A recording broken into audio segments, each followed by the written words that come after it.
You know what? Let's just jump straight in. First of all, let's talk about this new map here. Pearl got released, or rather teased. We saw the play tests recently. It's fucking massive, Vans. This Yeah. map is giga big. Freaking huge. Almost feels like that. What's that Overwatch map there where there's like that center right now that you're looking at here, and like you have to fight for a capture point? It's really It looks like big. fucking Dorado. It looks like Dorado. Exactly. So it's really big. I think it's really cool. I think the other thing about it is that there's no gimmicks, right, going into this map.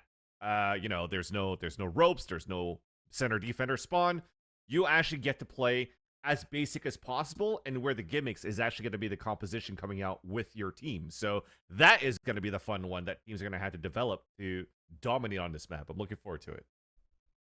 Yeah, I think that this map's kind of interesting. Like, there's a couple of those small little holes up the top of the roof that could be a little bit of a problem. Give some really interesting opportunities for utility, but yeah, I guess the gimmick is just that it's a normal map. That's its thing, and that's fine. That's fine by me. I will say, like, talking dividing features though, like again, it doesn't look like it has like a real quote unquote mid, right? That was like the formula for so many tac shooter maps in the past, that there was like, you know, somewhere for like operator duels to occur, like clockwork. Doesn't seem like that's the case here. It feels a bit more like bind in that sense. There are some long sight lines, but there's not like a quote unquote. Is there a mid? I guess it's kind of it's is. almost like the There's opposite not of fracture, really. you know? Where fracture, it's like a defender spawn, and like that's where you start and you split across. But now it's like you're in the middle, and there's a bunch of corridors you could go through to split into sites. But as you're looking at this minimap, there's a lot of tight corridors. So what I like about this is that for a brand new map, you don't have to think about, oh, I need a Viper, so I could split off a whole open site on Breeze, split out an open site on what's the other big one? Fuck that I keep Icebox, for example, right? And then you could just use like your regular Astra. Your Brimstone's going to make a comeback because of all these choke points. So I think this is going to be really, really fun. Another super open concept, so it's going to be great to have Silva back into play, recon darts across the sites. I know Average Jonas has already been working out lineups with post plant Shockies, so I think you're going to see a resurgence of Silva at least. And again, another map where you have, it's not going to be like a cookie size cutter agent composition to win the map. I think there's going to be a lot of variety in this. Is this too big, Mitch? It's catalyst. This thing is fucking gigantic. I think so if we didn't have abilities, but I think mixing in the likes of a chamber, you can cut out a lot of those long rotations, or because of narrow corridors, you've got to go up and around and everything. You get a chamber in there, Yoru, something like that, you can navigate it a little bit quicker. Neons as well for faster rotations. I think we're starting to see the ability for maps to be bigger because of the agents that we've got, but it's going to be really, really tough in your ranked games with the way that I mean, your rotations are going to just be insane.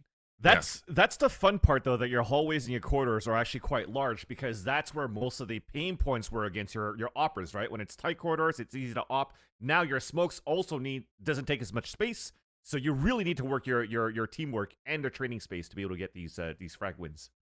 Let's talk about game changers. Let's mix it up here, because Riot has like it's not a tendency, I think, but like there's been a bit of a theme of like Riot maybe, you know, having only a less than expected number of slots for like certain tournaments. I think franchising, and it kind of reminds me of that. It's obviously not the same at all, but people are sort of speaking up saying, hey, there's only 8 slots here for Game Changers Berlin. Is this really what we're looking for like the first Game Changers LAN? Yeah, it's very small, but I think as well as that, you're looking at the event. I guess if you're putting it on across, what is it, 6 days, 15th to 20th, I think you would have to run the same format. You're going to be adding on an extra couple of days. Maybe it's just way out of the budget, but it would have been great to see at least 12 in there. We have so many skilled Game Changers teams in at least EMEA and NA that I can think of. So that's the thing. Think of those alone, you've already got your 8 teams easily. But that's the thing. When you're talking about the top teams currently in Game Changers, everybody's just thinking about North America and also Europe, but maybe even Team Liquid, for example, right, in South America. And those are going to be like your 3 or 4 teams to the max, because when you're thinking about North America, who's in there? You're thinking about Cloud9 White, Shopify Rebellion, and then your 3rd and 4th place is usually CLG Red and Dignitas, right? And those are your 4 teams. And so if you're actually going to give more spots, it's just going to be for those 4 teams anyways. I kind of like it that at least to start, it's a smaller format, just because, yes, there's a lot of really good teams, but there's really only been 1 or 2 that's very dominant in their own region. Again, I will say at least APAC and East Asia are being split up here, which is nice. Yeah. Who, Mhm. if you start adding slots, who do they go to first? Who's getting kind of giga EMEA. screwed by this? I think EMEA probably needs one more, right? Guild X looks pretty good. G2 looks pretty good. And then the competition there is a little bit better. As 10 Star is one of them as well. I think that is like an up and comer. But like all the other regions, there's not too many tournaments that support these regions in Latin, East Asia, and APAC. So I'm kind of okay with where it is right now. Yeah, it's the same thing though. Like I said, you look down the EMEA list, last event, G2, Guild, Ricks, Football list. I think you could even say SMB could be there as well. But just even the top 4, those are easily contenders on the international stage. So I think we've definitely not hit the optimal number, but I guess this is a little bit of a feeler for them. How well is it going to do? What are the metrics like? And if this performs well, hopefully then we push to that, include everybody. I mean, with such a huge domestic scene, I'm shocked that Brazil only has 1 slot. I mean, they are disproportionately larger in terms of their like current active player base in like those sort of third party events than most of these other regions. But it's Team Liquid winning everything, so that's what I'm getting back to. Right. In North America, C9 White's winning everything. There's good competition. There's only one dominant team. Okay, fair enough. Let's move on. Let's talk about the new cinematic released by the Valorant team. Again, we're starting to get a little bit more teased out about the world. I feel like, guys, this is now we're really starting to get an understanding of like this dichotomy of worlds and sort of dimensions. I actually still don't even know what the storyline is right now, because if you watch the end of the trailer, there's a part where it's like, oh shit, there's a twist now in the lore, and what the hell's going on? Who's really the good guys or the bad guys in this? And me being a nerd, and also big congratulations to Simprel, who's most recently joined the Riot team in terms of like being able to write the storylines. I'm excited to know what's going to happen in the next steps for the storyline in the lore of Valorant. For now, I think it's just really, really cool. I just want to see the series. Give me an arcane Valorant. Yeah. That is literally, you've taken the words out of my mouth, Vans. I was about, the word arcane was just there. Looking at these trailers, that's all that I can think. It's like they are already doing the groundwork, but in a more impressive way than I thought. The fact that we're including maps, we're including all that sort of stuff, like the whole game is tied together right now. If you imagine someone sits down and goes, give me 10 episodes. It's like, well, the world building is already mostly done for them in what they've already set up. So it's going to be, I'd imagine, very easy to then tie that in, put it into a show and run it. They've got character personalities. They've got all that. Man, it's exciting times. 2-3 years from now, I think we're going to have a lot of different kinds of Valorant content. Yeah, okay, real quick. How many people do you think? Sorry. How many people do you think really care about the lore? Like, especially because this is such a hardcore I think your kid shooter. does. Your kid does, Mitch. Yeah, he's all about the lore. I think a lot of people do. I mean, for me, it's something that I'm always interested in. But I mean, you're playing a game. If you're putting time in, I'd say anybody that's kind of above like your gold or something, right? You've put enough time in to even get a rank. You're probably going to be like, you see this content going around. If you're watching esports, you're invested in the scene. I think it's always good to see something that you like be built on in a in a good way, in a very soulful way, not like the fucking Halo TV series, which I'm not going to start. We don't have 2 hours. Let's keep going. Yeah, Vance, the lore is going to be pretty cool. I think one of the things that really kept the community together to follow a game is the lore. I think even when you're looking at Overwatch, when there's, maybe not that many people watching like the competitive area, just like Valorant, for example, for now, there's still a lot of people that identify with the heroes, with the champions, with the agents, and especially when they represent different countries, it's just nice to see where the development and the characters are going towards to. So I'm interested about it. I can't wait for a Vietnamese character, to be honest with you. I mean, all I'll say is that it still feels a bit convoluted because, like, at least in the Overwatch world, it's like established. It's like, yeah, here's like a utopian future and there's evil robots. We're fighting them. That's the setting. Here in Valorant, all the scene setting happens, implicitly through these videos and not like explicitly, right? So people are still guessing like what the fucking premise of the entire game is about, frankly. So I think that's interesting that we sort of have to piece that together. But I mean, Valorant could command a player base without a deep, fleshed out lore world. So that's a good start for them, I guess. They've just got a good game. All right. Definitely. Let's keep moving here because I think this is an interesting switch up here for Liquid, obviously. We're talking about Link sort of being sat, coming out of the team here, and Dreamas joining, who is a player that we've kept our eye on, I think, over this season of ECT. But I kind of love to know, Mitch, where you sort of stand on this change here. Yeah, look, I'm going to take this change from Dreamas's perspective in that, like, I think this guy as a player is fantastic. I think he slotted in really well last minute to a team that I imagine is one of the more difficult teams to slot into. Maybe for Dreamhouse, it's great because he can come in a little looser, right? There's not as many things to learn, not as many pieces that will be in set positions that you need to know. That could be good, could be freeing for him. I think he's played very well. I think the problem is in looking at how little time that he had on this roster. Give him a little bit extra. Come into next season if we had one in 2 months. I think that he's already shown with the week-to-week improvements, not just in himself, but in the team as well. We've seen Liquid become a much more, I think, pointed machine, that he's a valuable addition to the roster. Yeah, I like him. I think I've enjoyed him. That's where the issue is, though, MitchMan. The issue is timing. Yes, he came into like the middle of the season where there's only 3 teams that could actually make it to the playoffs. So that said, when there's already a change in vision with Sliggy leaving as a coach, if it's not working out with a new system coming in from a new coach, it's nice to still have Link in the main core so that they always have a plan B or a plan C to revert to at least try to qualify going into Denmark. So I think right now for Liquid, looking at that move, it almost feels like setting their sights on Masters 2 was not part of that goal. And I think that's a bad goal. When on top of that, there are already rumors of like the roster shakeup when they had like the invite slot to Iceland and then had that dream run that they went towards to. So I feel that the timing was a little bit off. Nothing against DreamHaus, but I feel that with the 5 core that you currently had with Liquid, with the old school Fish 123 with Link there being one of the OG members, it could have maybe helped out to at least see Liquid go in a deeper run in the playoffs now. I mean, Mitch, do you guys have an LCQ? We do. Okay. Is that a play for? Will be there is that why we're seeing the timing of it being like this, especially with Liquid being knocked out of playoffs? Yeah, it could have been that they look at it and say we have a bounce back realistically if things don't work out. That to me tells me that there must have been some turmoil behind the scenes because I think exactly like Van said, the timing is weird. Look, does DreamHaus look good here? Yeah, but I can think of probably 30 players we could put in that would look good on any team. Are we going to do that mid-season? No. Mid-season changes are like red flags. That's the fucking sirens ringing. There's an iceberg up ahead and we forgot to fucking call it. And to me, that's like, okay, Liquid obviously had some whatever kind of internal issue there. Same way we had it with Sliggy recently as well, right? Like him leaving, it's not a comment on either one being inefficient or incapable. It's just that it didn't work. I think that, it looked like an unnecessary change from the outside. That's all I can say. What does this spell for? Yeah. Yeah, sorry, Uber. I was gonna mention as well. It's like we also mentioned that there was issues of like IGLing with Liquid, right? Yeah, now Yampi's taking it and he's enjoying it. He's doing pretty good. But overall, do people think that Yampi's a little bit still restrained if he's still gonna continue to IGL for the team? Was it an IGL in the first place that we're looking for? I think all these questions are still lingering for me until we figure out what's going on in LCQ. Well, I mean, they definitely made a gambit here.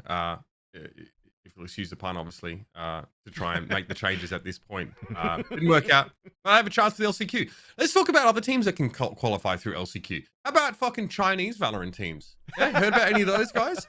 So this is obviously like the path to sort of qualifying for champions, right? And obviously, China is having a third-party tournament, as far as we understand. And then I guess the top 2 of those teams go through to the LCQ. I guess China can't qualify directly to champions through any mechanism. So I forgot what it's called, right? The season that they currently have, but they're currently in Act 2 of it, and there's going to be an Act 3, and whatever they're playing for circuit points, and I think like the top 2 will be able to make it into the LCQ. So when you're looking at that, there's already a couple of teams that look pretty good, good enough, I guess, for its own region. I think Edward Gaming is one of those big organizations that you heard of.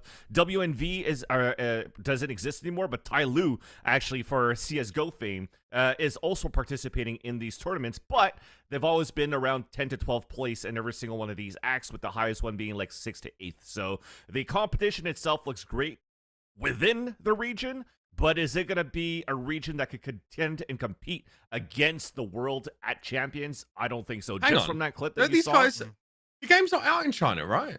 It's not. They got a VPN through that shit to play in I think Hong Kong or something. So it gets pretty laggy. It gets pretty choppy. It's kind of like whimsical here and there. Like just that. Whimsical.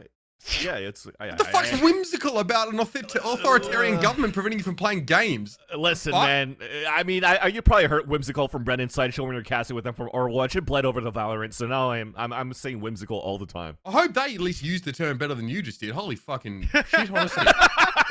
But it's fun. It's whimsical. You like look at their shit. They're satchel charging on the shower's pinch. That they can't Alright, even get so- a right timing, but at least they got at least some sort of format in there to try to get All right. maps. Have you guys seen any of this gameplay? That's what I just showed. Yeah, I was going to say, like, have you seen it at length? You know, because when we used to turn whimsical as casters, we're not actually being nice. We just had to find a different way of saying not good. But that's what I'm Is it- saying. It's What are you good for saying? their region. It's not good at the world stage. And that's Like what I the- wanted to know. The This is the ideas are thing. there, but the You- executions. You don't have a community that's being promoted to grow. You don't have a player base that's, you know, casual to build up into that professional league and so on. So if you're, you know, excluding yourself to practically just FPS pros from other games that, you know, download a VPN because they know it's a tournament, maybe they make some money. It's very hard to imagine they compete on the international stage, but that's a question of motivation. That's a question of whether there are 5 people who are playing all day, every day. And it's unlikely with the system that they have that they reach the same levels that other regions do. But I would love to see it, man. Can you imagine? They roll up the champs. That'd be incredible. Yeah. I mean, again, seeing the game expand is great. I just feels like this is so guerrilla and underground. One These step guys at a are time. playing Valorant, you know what I mean, trying to avoid detection Yeah. by the government. You know what I mean? All Why right. are you going to Istanbul? For holidays? Oh. What's that for? Look, Tristan Smuggle Chinatown there, I don't PC, know. are you? fuck's sake. Yeah. So NAVCT player's been popping off. Yeah. You know, while I was in bed trying to catch as much as I could. Benj, you've got a handpicked match for us though. One of your favorites from the playoffs so far though. Yeah, I think a lot of people agree probably that FaZe and 100 Thieves is probably the most fun match to watch for the stage 2 of playoffs of VCT. And I kind of want to like break it down as much as I can from like map to map in a short amount of time. I think if it's a series that you haven't been watching, you just have to watch it. And looking at this first map right here, there's a map where 100 Thieves are always known to be so good on the attacker side for pulse plants, right? But FaZe have won 8 rounds or 9 rounds in this half, all through process of elimination, which then means that 100 Thieves never had a chance to plant spikes down. Why? Because FaZe were really good on trap plays. This right here is an example of what they did. This is like an optic setup, as you can see right now, like the trap plays that they try to do towards the A main side. So they have like these relay bolts going into the fault line. Look how much space that covers with a flash over. Stellar, they're scrim partners between FaZe and 100 Thieves, so he's always going to be trying to lurk towards his A side. If it's not going to be playing a Viper, it's going to be a Cypher. So no matter how he plays it, like let's say if it's playing a Cypher trying to lurk here, he's fucked, right? So you're looking at how this is going through. Baby Bay gets a kill, and not only that, he's able to play a Neon that rotates really, really quickly across the map. So that's an Wow. example of one trap play. It's like a war of attrition that you had between both of these teams going into You the have been defense. listening to Brencast. Right, that's what I'm saying. And then the second one here is another trap play that I can have. I only have a screenshot because I want to show you how this is so intense, looking at how FaZe could set up these traps. First off, you basically, I can't draw, so you're going to look at my little hand cursor right here. So Dicey's playing inside this smoke that they're getting ready for information play to see 100 Thieves starting to execute towards the site. He finds information, he TPs towards the back of the site, which then allows Baby Bay to throw relay bolts right into this corner here. So then 100 Thieves is like, okay, the jig is up. We're going to try to execute. They try to get in. They get caught by a trademark from Chamber right over here and slow down. That also allows Flya to throw a Rolling Thunder right into the B main site while also throwing a flash in the back here. And to get, I think it was a flawless round on a hold. So trap plays were huge here for FaZe going into their first map. On the other end, though, for 100 Thieves, it was about trying to find information. So using the fade, on Asuna was a great piece of information, great agent for them to find that information to fight towards the round, which eventually became a battle of defense, I had mentioned before, and 100 Thieves won it on defense. The second map, though, is going to be looking at just a scoreboard of how it's just all about not necessarily the whole team of FaZe, but also with Dicey. Dicey was able to get 8 first bloods, 6 of them being in the attacker side, and 4 of them being on the operator. Not many agents, not many players are finding too much values with operators on first bloods on the attacker side, even when there was a Jet meta trying to get in, because a Jet would usually be dashing into the site and creating space. So Dicey has always been a prominent part in Stage 2 to support FaZe on the initial kills and allowing FaZe to get map control. On the other end, for 100 Thieves, though, this has been a composition that they've been running throughout the whole stage, so they were kind of red at the same time as well, and this is one of the rare moments that you actually do see Will playing a chamber, playing an operator, that doesn't work out in their favor just because he's not able to move as quickly or nimbly as he can as a Jet or as a Raze, because Asuna is playing it. Now we get to the third map and final map. It goes back to another back and forth over here. But in the end, I'm going to get the right scene here. It came down to these last 3 rounds where this is going to haunt 100 Thieves. Just eco rounds being won here by FaZe. This situation right now, the Vandal was the only strong gun here for FaZe. And Poise is able to pick it up on Dicey's body, sneak through a cage on Stellar's attacker side, go for an underhand flash to get 2 kills right here to allow a 1 versus 1 in the end between Stellar. Yeah, exactly. Between Stellar and Superman. And this is Stellar and Superman, where Stellar picks up a rifle, Superman picks up the rifle too, and he gets to a 1 versus 1 Viper's Pit. And you see the idea for Stellar. A lot of people will have like a question mark as to why is he only moving in so slowly and crouching and not really going for the kill. He's trying to get trying to get the silhouette of the edge and hopefully beat Superman while Superman gets the red outline inside the Viper's Pit. So Superman wins that one, it booms them, and then FaZe wins on the 13-11 on round 24. So unlucky for 100 Thieves, but overall, this has to be like one of the matches to watch. I mean, it went 3 maps, almost 24 rounds each, overtime on one of them, and only had 4 minutes to talk about it. So watch that VOD. The Viper definitely sees their opponent first in that case, right? Correct. That's the red outline I was talking about. Yeah, okay. So that means 100 Thieves are bound for LCQ now, which is kind of wild. NA is actually looking like it's got a bit of depth going on, which is good to see. Recommend you check that one out as well. And obviously playoffs aren't done yet. We still got more action coming from VCT NA. As you can see here, we're going to exit up to gaming as they try and sort of make it through.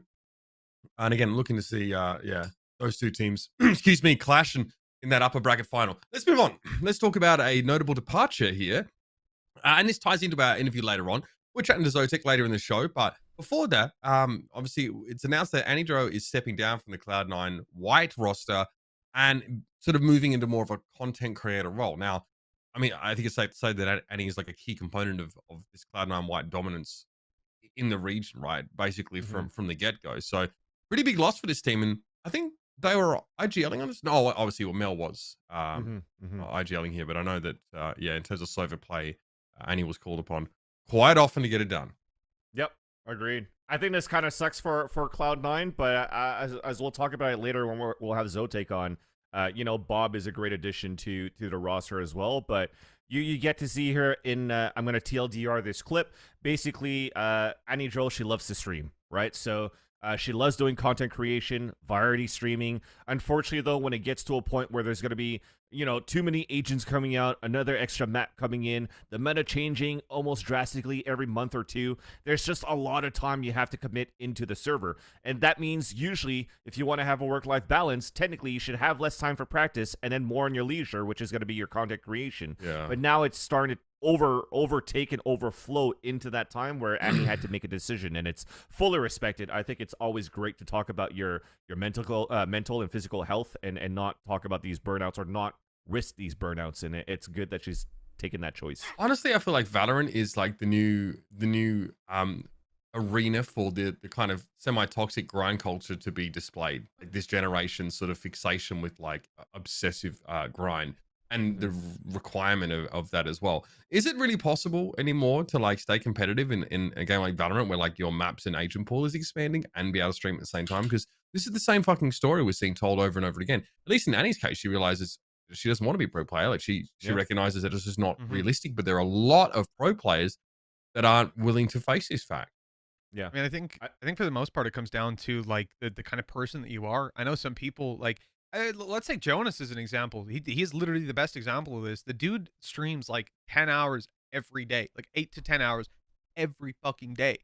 He does 24-hour streams. I remember talking to him. He's like, yeah, I got to go to bed. I'm up in 6 hours to go skiing for 3 hours. After 3 hours of skiing, I'm going to come back and stream for 14 hours. How do you stay in play shape? This tournament.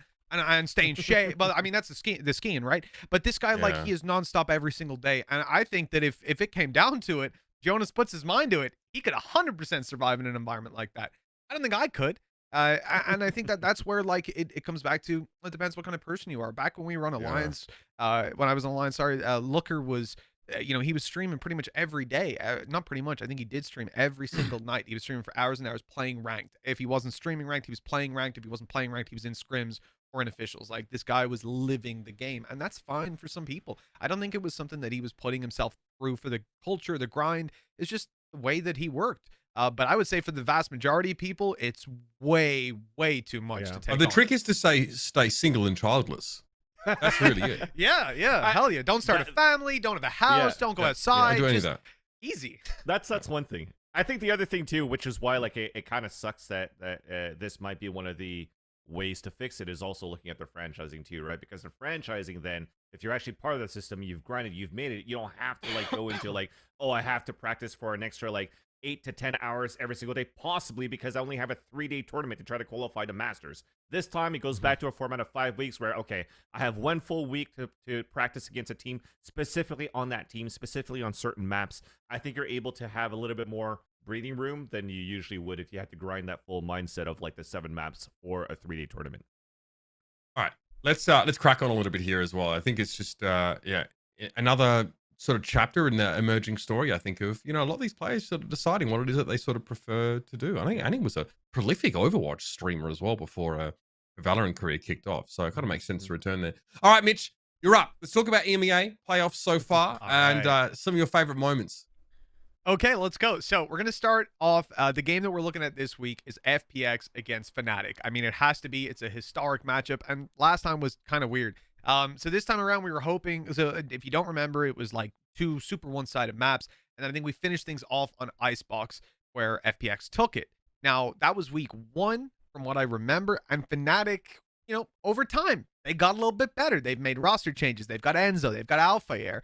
And these guys have started to grow into the team. And we've heard, week in, week out, people's opinions on these players growing and their brand increasing. In this map of Icebox, we're not going to spend too long on because, unfortunately, it wasn't too interesting. I'll say that the thing for FPX, pulling out this Yoru, it relies on upsetting your opponents. It relies on catching them off guard. We're going to take a look at a play here. It just basically summarizes what I feel went wrong for FPX in this entire map. They had a lot of really cool ideas, but ultimately this looked like a comp that Fnatic were ready to play against. Not because they thought FPX would pull it out necessarily, I don't know, but they have definitely pracked for this sort of thing, or they made the adjustment very well on the fly. And take a look, Angel, so he's already gotten into this corner where he is, the red Yoru up the top. He's snuck into the corner using his teleport, and he's put out a decoy, try and get someone to shoot at that. They do, and they TP out. So now you've already got Durka out of the equation. Don't have to worry about a tour de force. This is fantastic. So already it's been kind of a successful setup. But the problem is the space taking. This is the other aspect that Angel's going to go for. Misinformation, pulling people off angles, flashing, that's fantastic. Then he went in for this TP play towards the back, and unfortunately Fnatic were just staring straight at it. They were ready for it. They had 3 players around here. He flashes, he swings, he's like, oh, I'm about to get them. There's actually a guy right beside him, just about to shoot him in the head. So it was a good idea, great execution. If a team is not ready for that, if you are not on your toes, you lose the round because of that play. Sure. But they didn't. And the problem was that this doesn't lose you a game, right? Just having that. But this was the key part of FPX's comp, the key part of their game plan coming in. Fnatic were ready for it. They got constant advantages from it. And then they just sat back and went, now let's play normal 5v4 Valorant. And we fuck you up every time with that kind of way. But after this map, things got kind of interesting. So we'll go on to map number 2 real quick. Let me pull that up in the background. 14-12. Kind of interesting because last time FPX smashed Fnatic on this map. This shows the real resurgence of this team that they are now able to come through and perform this OT. And whereas the last game was very much, I'll pull it up again just so you can see, Durka, Alpha Air dominating, FPX not able to gain any access to site, not able to gain advantages, and that's about where I ended. I don't care about anything else on that map. This one here, though, things were definitely spicy. We had a different set of heroes. You didn't have your Durka, you didn't have your Alpha Air. It was Mystic popping off. And I don't know if you guys saw it on Twitter, on Reddit, everywhere afterwards. People were saying Mystic got robbed. He didn't get the MVP. I don't think he was included in the MVP vote. And when you take a look at this, I think it's going to be fucking crazy that was the case. Sure. Picking with your eyes closed if you're not thinking Mystic deserves it. No, Enzo ended up winning it, so you know. But this time around, I will say, I think Mystic deserved a little bit more of a shout out. Right, do you think that Mystic was the MVP of this series?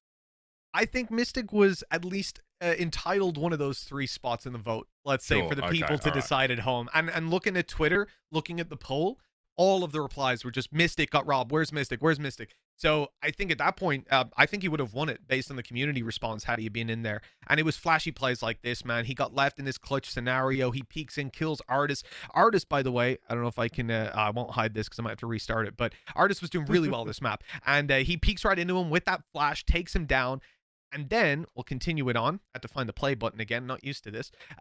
He's going to go for another little flash out, swinging. It was just Mystic going back to CS, man. And it's just beautiful watching a KO like this running around, dominating every single duel that they're in. This was a terrible round. Fnatic were about to lose. It's literally 8-7, and they're in a 2 versus 4 with Artis holding this angle. He's just killed someone, and he knows that Mystic is here, and yet Mystic's able to pull that value, win the round, equalize 8-8, and they're right back in the game. Also, that crippled FBX's economy, so that clutch pretty much won them this map. At least gave them the opportunity to push to OT and potentially win the map. So I thought Mystic was just phenomenal here. But in the end, FBX ended up taking it, and we went to map number 3.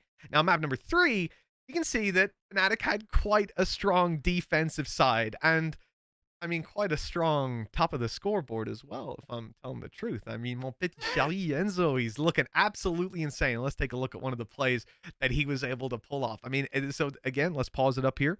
Oh no, I need to click on it first. There we go. Got it just in time. So aside from the sporadic switching around, you can see that Artis is about to get a flank and kill Durka and so on. But the key part of this round is there's 3 players rushing A main. There's 13 seconds left, and there's Enzo sat there all by himself. If he falls, they lose this round 100% of the time. He's already got a kill. They know he's there. He's been playing here the whole time as well. I'm not even sure if his toxic. I think his wall is down as well at this moment. So, like, he literally is just standing here on his own, getting pushed by the whole team. And look at this. For some reason, right? Mystic's out there. He's making all the noise. He's taking the fight. Enzo's able to clean house.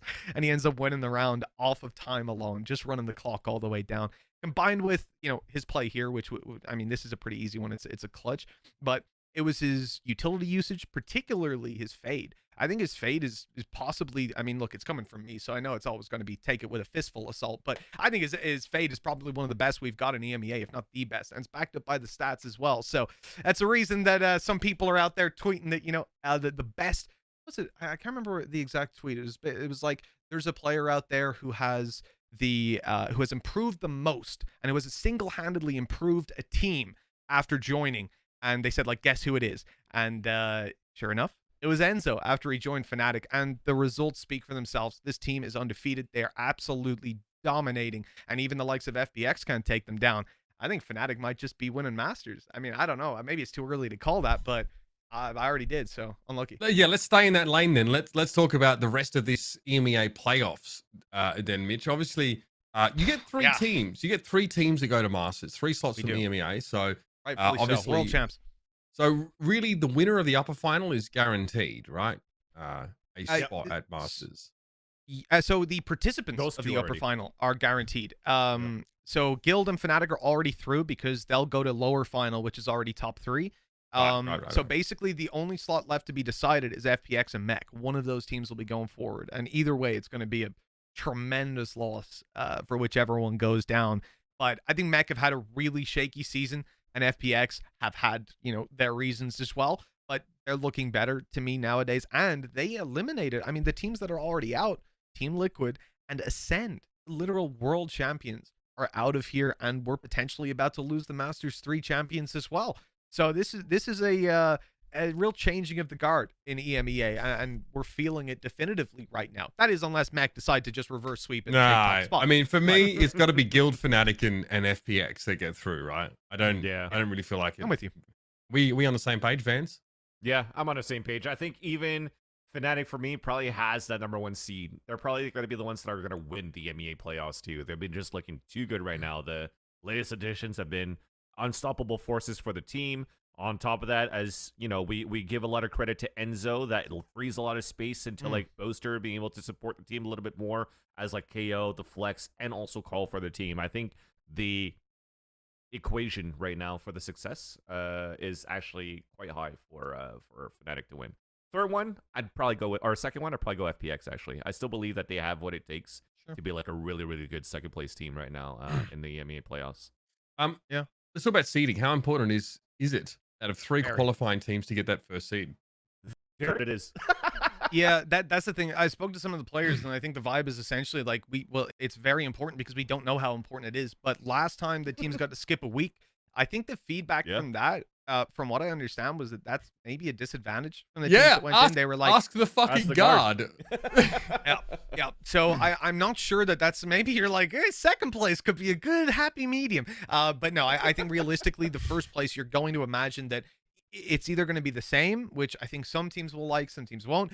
But the other side of it is that it should be better. I think they'll take some of the feedback, hopefully, and make it a slightly better system. If that happens, first place is, invaluable. It's gold dust. If you're going to have some sort of an advantage, some sort of a deeper seeding, even if it's a game you get to skip, that's huge. So yeah, I think they're in a good spot over on Fnatic. The way I've been thinking about it is that they'll take top because they're not going to take their foot off the gas. And that's the only reason I ever see these teams kind of slow down when they're like, I don't give a shit, it's seeding. Let's just pick fucking Yoru, Fade, just pull everyone out of the cracks. Let's go. Yoru go 3 was and 7 on first fucking kill, FPX, first death. Yoru, yeah. Yoru was good. They had a lot of good ideas. He was 3. Yeah, I mean, he did not have successful entry game on that particular map. Absolutely. On Versus Breeze, Fnatic, it's FPS not Breeze, good. I think it was sick. I think, see, honestly, I look at it and I don't think that, like, even on Icebox, I don't think that it was bad. I think that Fnatic were really good at shutting the fuck down that play. Whereas, like, if it's against Guild, for example, I don't think that they have the necessary, well, I'm not going to say Guild in particular, but let's say another top 5 team, to not put a target on anyone or on myself. Yeah, I think that that's something that will catch 9 out of 10 players off guard. Just happens that Fnatic are all 1 out of 10. So no, that sounds bad. insane. 10 out of 10. They're amazing. Yeah, I was I like, love you 1 out of guys. 10. I don't know. They're the one. Okay. They're the exception to the rules. What I was trying to say, but I just made it sound like they're shit. So that's Mitch. Yeah, he had 10, but he out there giving Fnatic 1 out of 10. You know what I'm saying? Good lord. All right, let's talk about NA then. The playoff situation's a bit more cut and dry for North America. There's only 2 slots for Masters. Yeah. But I think the fact that there's some serious depth among the remaining teams is undeniable, right? We just talked about FaZe Clan and what they were able to do to a team like 100 Thieves, who many people expected to really be knocking on the door of the very top echelon. We have an upper final of XSET and Optic, right? Winner will get a slot. And then that lower bracket consists of Optic, NRG, and FaZe Clan. So we've got 2 teams that we're sending. I mean, I honestly think that, like, Optic will win against XSET, and then XSET will run the lower bracket. But I mean, there's some insanely frightening opposition down there. Dude, this is a crazy top 4 because no matter which chamber is going to pop off for me is going to probably decide the fate of these teams going into the top 2. Because you look at Optic, it's going to be Yay. You look at Edset, it's Cryocells. You look at Energy, it's Text. You look at FaZe, it's fucking Dicey. And all of those 4 guys are fucking popping off as fucking chamberman. And finally, we're going to see, like, some good of, like, oh, we don't really have anybody to shut down anybody as a chamber. That duel in itself for those 2 players, for those 2 type of players on each team for that role is going to be insane. I still think Optic's going to take the first one, but this is going to be a very close one. I think I'm going to have to change now that my EGs and Ghosts are gone. I'm going to have to go with another underdog favorite, which is probably going to be FaZe Clan. Oh, it's a common L for known XSET doubter Vansilli. Yes. Common L! Rory's going to hate me more and more every time, but it's all good. How many times I got to prove you wrong? That's what I'm saying. All right, Mitch, what do you reckon if you're competing in the crapshoot here? Who do you want? Okay, let me frame it differently for you. I'll give you special treatment here. Who would you like to see North America send? Who would you like to have the chance to expose in Copenhagen? I'll tell you what. I'll take it a different direction. Even I'll say I want Optic to go. Second place. I want Optic to go because I want them to, taste the MEA's vengeance. But other than that, I think I've made it clear on this show over the last year and a half. I'm a BCJ rider, motherfucking die. Me and BCJ go back to the battalion days. All right, I believe whole fucking heartedly in this man, and finally it's paying off. I'm gonna say XSET's taking top spot. Mitch, Optic don't have a chance. MitchMan, it's the opposite. Optic needs the revenge against EMEA teams, which is why we want Optic to go, because Wow. for Masters of last year, they didn't play any EMEA teams. That's right. And then they the didn't. They last played time, none. yeah. And then they got thrashed by fucking M3C during like Masters 3, wasn't it? Or something like that, Yeah. right? So it Yeah, seems yeah. like there's a pretty easy way to make the finals. Just don't face any EMEA teams. It's Yeah. yeah, fair. I mean, fortunately, last Masters, not many EMEA teams got out of groups, so that wasn't so. All That's- right, that's the yeah, other let's, thing. Let's That's- fucking that's move the other on. thing, Next yeah. segment. Let's go. All right, we'll give MitchMan a chance to catch his breath. We'll be back after the break. We're going to talk with Zotek, the new head coach for Cloud9 White. Stick around for that long form interview on the other side of the break.